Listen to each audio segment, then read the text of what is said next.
Good morning बच्चों। मैं लोकेश साहू, प्रयास कोचिंग सेंटर, भानु प्रतापपुर, कांकेर, छत्तीसगढ़। बच्चों, आप लोगों का हमारा जो चैप्टर है, चैप्टर स्काई विजन, साइंस का हम लोगों का चैप्टर चल रहा है स्काई विजन। स्काई विजन और ये जो स्काई विजन है जो साइंस का चैप्टर है, और इसमें आपका जो महत्वपूर्ण जो एग्जाम होने वाले हैं स्कूल एकेडमिक के एग्जाम, जो इसको मैंने बोलता हूँ प्रयास है, प्रयास एंट्रेंस एग्जाम, NMMSE एग्जाम, और इसके साथ जो भी कंपटीशन एग्जाम जो होता है जिसमें साइंस आपको पूछा जाता है, स्कॉलरशिप परीक्षा है, बहुत सारे एग्जाम होता है बच्चों जिसमें आपको साइंस का बेसिक क्लियर होना चाहिए। तो ऐसे हम लोग का प्रयास एग्जाम मेन फोकस है। NMSE एग्जाम जो राष्ट्रीय प्रतिभा खोज के नाम से जाना जाता है, ये वो मेन रहता है। इसके हिसाब से मैं जो है ना आज जो है पार्ट 3 साइंस का चैप्टर है, पार्ट 3 को मैं यहाँ पर लेकर आया हूँ, पार्ट 3। ठीक है, 31 से, इससे पहले हमने 30 क्वेश्चन कर रखा है, तो 31 से हम लोगों का आपका जो स्टार्ट होगा 40 तक होगा, 10-10 क्वेश्चन का हम लोग बना रहे हैं। ठीक है, तो चलिए स्टार्ट करते हैं अपन इसको।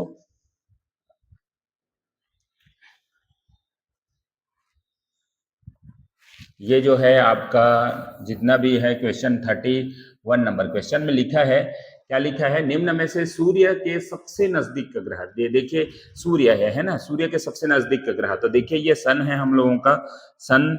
अब ये सन है, सन के नजदीक का ग्रह, ये जो ग्रहों की स्थिति इस तरीके से होती है ना, जो नजदीक में जो है सबसे पहला नंबर जो है वो मरकरी है, उसके बाद वीनस है, उसके बाद अर्थ है, उसके बाद है आपका, और उसके बाद है मंगल है, मार्स है ना, उसके बाद आपका है मार्स के बाद है जुपिटर, जुपिटर के बाद है आपका सैटर्न, शनि, और इसके बाद है अरुण, और उसके बाद है वरुण।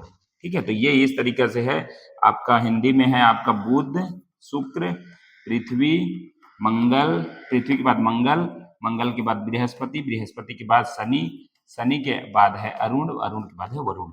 तो इस तरीके से सबसे नजदीक का ग्रह कौन सा है हमको देखने को मिल रहा है, वो है आपका ये जो ग्रह है बुध, जो ग्रह है वो सबसे सूर्य के नजदीक है। ठीक है, तो आपका सही आंसर जो होगा वो पहला नंबर ऑप्शन ये। और ये है आपका ग्रह जो है मरक्यूरी, जिसको बुध बोला जाता है, मरक्यूरी। ठीक है, ये आपका ग्रह है मरक्यूरी। ठीक है, तो चलिए ये है पहला क्वेश्चन। इस टाइप का एक क्वेश्चन होता है जो स्कूल के एग्जाम में पूछे जाते हैं अक्सर, तो इस प्रकार के क्वेश्चन को मैं लेकर आया हूँ।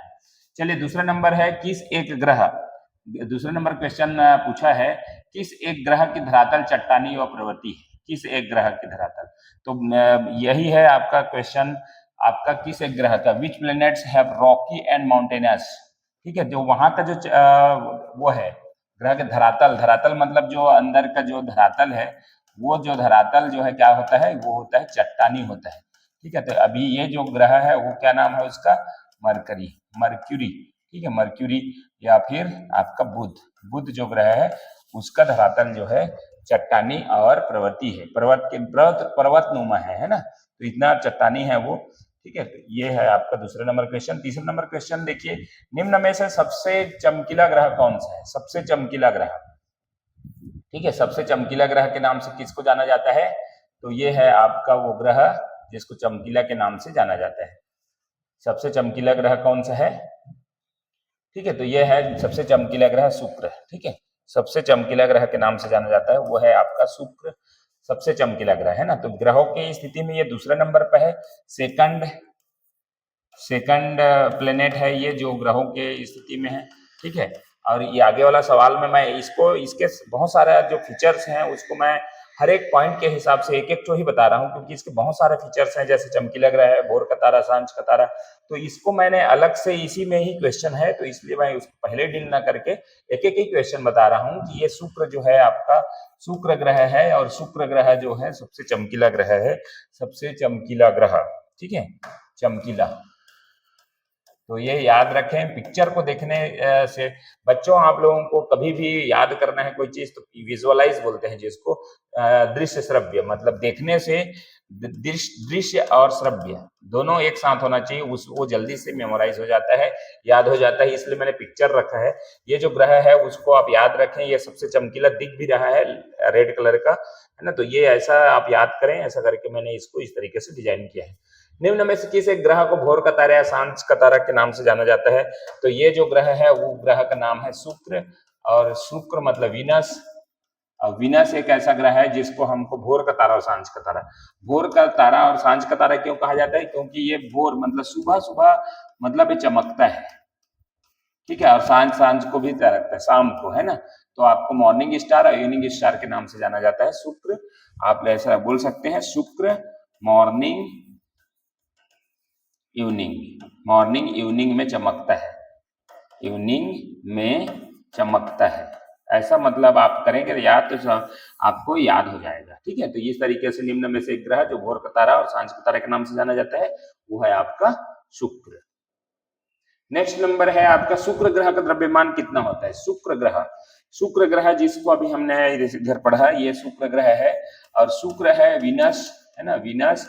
अब इसका द्रव्यमान, द्रव्यमान मतलब वजन, द्रव्यमान वजन, शुक्र ग्रह का द्रव्यमान पृथ्वी के द्रव्यमान का। देखिए अब यहाँ पर आपने को ये करना था, है ना, कि पृथ्वी का द्रव्यमान, शुक्र ग्रह का द्रव्यमान पृथ्वी के द्रव्यमान का लगभग कितना है, सूर्य का द्रव्यमान पृथ्वी के द्रव्यमान से लगभग कितना गुना है, ये पूछा है ना।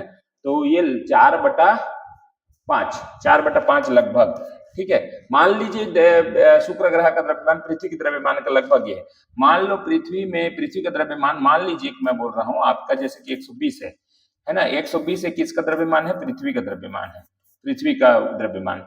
तो पृथ्वी के द्रव्यमान का कितना है, शुक्र ग्रह का द्रव्यमान है, तो ये है 4/5 गुना, ठीक है। तो ये आपका 5 है, 5 दूने 10 और 5 चौक 20, तो 24 चौक 4 चौक 16 और 4 दूने 8 एक 9, 96 आपका जैसे 1 केजी में है तो ये भी 90 केजी, मतलब 120 है पृथ्वी का। मान लीजिए पृथ्वी का एक एग्जांपल की तरह से बताया, पृथ्वी का द्रव्यमान कितना है, 120 है, तो उसका 4/5 क्या होगा, शुक्र का ग्रह का द्रव्यमान, मतलब इसका अगर 120 है इसका 96, ऐसा मतलब बोलने का है, ठीक है।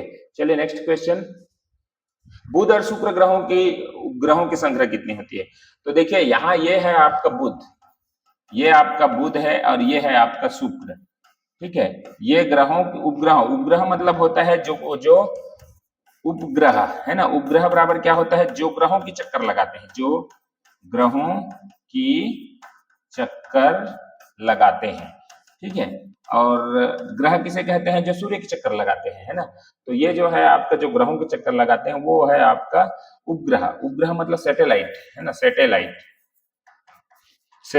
अब यहाँ पर ये पूछा गया है क्वेश्चन, बुध और शुक्र ग्रह उपग्रहों की संख्या कितनी है। तो इसके उपग्रहों की संख्या, दोनों ग्रहों में एक ऐसा ग्रह है जो 8 ग्रहों में इनका कोई नो सैटेलाइट, इनका कोई भी सैटेलाइट नहीं पाया जाता है, कोई उपग्रह नहीं है ना, कोई उपग्रह नहीं, कोई उपग्रह नहीं, ये आपका है कोई उपग्रह नहीं है, नो सैटेलाइट। तो ये दोनों ग्रहों के उपग्रहों की संख्या आपके कितनी है, 0 है, ठीक है। अगला क्वेश्चन की ओर बढ़ते हैं। अगला क्वेश्चन है, कौन से एकमात्र ग्रह पर जीवन है। तो ये तो हम सभी जानते हैं कि ये आपका कौन सा ग्रह है, ये आपका अर्थ है, ठीक है, अर्थ है। और अर्थ एकमात्र ग्रह है जहां पर जीवन है, जहां पर हम रहते हैं पृथ्वी, और पृथ्वी एकमात्र ऐसा ग्रह है जहां पर जीवन है, सभी प्रकार के जीवन संभव है, ठीक है। चलिए अगला क्वेश्चन है आपका, यह है, पृथ्वी सूर्य की परिक्रमा कितने दिन में पूरा करती है। पृथ्वी सूर्य की परिक्रमा, अब देखिए ये पृथ्वी है अपने का, है ना, ये आपका पृथ्वी है, अर्थ है, और ये है आपका सन, ठीक है। अब यहाँ देखो ये एक ग्रह है, ग्रह क्यों है, क्योंकि यह जो है किसकी परिक्रमा करता है, सूर्य की परिक्रमा करता है। अब ये एक तारा है, ध्यान रखिएगा, ऐसे शब्दों को ध्यान रखना है। आपको क्वेश्चन पूछा जाता है कि सूर्य क्या है, सूर्य एक तारा है, ठीक है। अब यहाँ ये ग्रह है, और जो ग्रहों की परिभाषा क्या होती है कि ना जो भी ग्रह होती है वो सूर्य की परिक्रमा करती है, मतलब इसको चक्कर लगाती है इस तरीके से, ठीक है, इस तरीके से चक्कर लगाती है, कौन सा, पृथ्वी। तो ये एक कितने दिनों में पूरा परिक्रमा करती है, मतलब पूरा राउंड करती है। तो ये है आपका ऑप्शन नंबर सी, 365.26 दिन एग्जैक्ट है, 365.26 डेज। और हम इसीलिए बोलते हैं एक वर्ष में 365 दिन होते हैं, एक वर्ष बराबर 365 दिन, ऐसा हम लोग बोला जाता है। तो 365 एक एवरेज है, वो माना है मोटा वाला, लेकिन आपका एवरेज जो है 365.26 डेज में आपका जो है सूर्य की चक्कर लगाती है, ठीक। नेक्स्ट क्वेश्चन है आपका, पृथ्वी को अपने अक्ष पर एक घूर्णन में कितने घंटे लगते हैं। एक अपने अक्ष पर, अपना एक्सिस पे, देखिए ये सबसे बड़ी चीज है। आप यहाँ पर एक्सिस को समझ जाएंगे तो इसको समझ जाएंगे तो आप बिल्कुल समझ जाएंगे। ठीक है, क्या लिखा है यहाँ पर, पृथ्वी अपने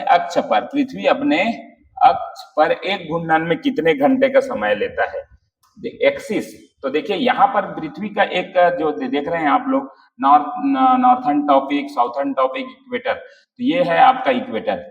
इक्वेटर से ये देखिए यहाँ पर पृथ्वी का ये अगर करें तो ये 23.5 2.8 23.5 डिग्री जो है झुका हुआ है। क्या है ये जो 23.5 जो बोलते हैं 23.5 एक्सिस पर, मतलब क्या है, अपने झुका हुआ है। इसी वजह से ये क्या करता है, और ये झुका है, ऐसा एक्सिस में अपना झुका है, और ये जो है राउंड करता है। ठीक है, ये राउंड करता है। तो ये पृथ्वी को अपने अक्ष पर एक घूर्णन करने में कितने दिन लगते हैं, कितने घंटे लगते हैं, तो आपका आंसर क्या होगा, 24 घंटे। 24 घंटे में एक चक्कर लगाती है ये अपने एक्सिस पर, है ना। हम अपन अगर किसी को लेके ऐसा रखें और इसको यहीं पर घूर्णन कराएं, ये पृथ्वी है, पृथ्वी जो है ना, ये पृथ्वी अपने एक्सिस पर, एक्सिस मतलब किसी में क्या है, धुरी बोलते हैं जिसको, धुरी है ना, धुरी मतलब एक्सिस होता है, एक्सिस पर ये टिका हुआ है, और ये एक्सिस पर 23.5 अंश झुका हुआ है, 23.5, है ना। तो ये जो है ना झुका है, इस वजह से वहां पर अपना राउंड करता है। और कितने घंटे में राउंड करता है, तो ये है 24 आवर, 24 घंटे में ये राउंड करता है ना। तो ये आपका सही आंसर होगा। पृथ्वी को अपने अक्ष पर एक घूर्णन में कितने घंटे का समय लगता है, तो 24 घंटे आपका करेक्ट आंसर होगा। ठीक है, नेक्स्ट आप इसी क्वेश्चन का और है 40, दिन और रात क्यों होते हैं। क्या बोला, दिन और रात क्यों होते, तो ये जो है ना एक्सिस पर झुके होने के कारण, पृथ्वी अपने अक्ष पर झुके होने के कारण ये दिन और रात होता है। अभी भी बताया मैं कि ये कितने डिग्री झुका होता है, 23.5 डिग्री आपका क्या है, एक्सिस पर झुका हुआ है, और झुके होने के कारण ही ये क्या होता है, अपने दिन और रात होते हैं, दिन और रात होते हैं। तो कैसा लगा बच्चों, इस तरह का क्वेश्चन आपका 10-10 से 15-15 क्वेश्चन एक एक पार्ट में आएगा, क्योंकि ना ज्यादा लंबा खींचने से वीडियो भी लंबा बनेगा और आप बोर भी लगेगा, है ना। तो इसलिए मैं छोटा छोटा क्वेश्चन ला रहा हूँ ताकि आपको इसको देखना है और नोट्स बनाना है। जो अच्छा लगे तो नोट्स बनाना है, आप लाइफ में बहुत काम आने वाले हैं। क्योंकि अभी 6, 7, 8 लेवल से मैंने ये क्वेश्चन स्टार्ट किया है। आप अच्छे से अच्छा एग्जाम देना चाहते हैं, जैसे नीट जैसे के बारे में आप सोचते हैं, तो आपको ये सारी चीज नोट्स बना के अभी से रखने होंगे, याद करने होंगे, इसको समझ के याद करने होंगे, है ना। तो आप इस तरह के क्वेश्चन आप एक कॉपी बना लीजिए और उसमें आप प्रॉपर नोट्स बनाते जाइए। तो चलिए इस तरीके के क्वेश्चन अगले पार्ट के लिए और हम लोग रुकते हैं यहीं पर। चौथा नंबर पार्ट अब आएगा जो 41 से लेकर आगे जाएगा। ठीक है, लगभग आपका 80 से 90 क्वेश्चन मैंने एक एक चैप्टर में रखा है, एक एक प्रकार का। तो आप इसको आपके लिए बहुत फायदेमंद होने वाला है, तो आप बिल्कुल हमारे साथ बने रहिएगा। और हमारे चैनल को अच्छा लगे तो लाइक शेयर और कमेंट जरूर करिए और सब्सक्राइब भी कर दीजिएगा। धन्यवाद।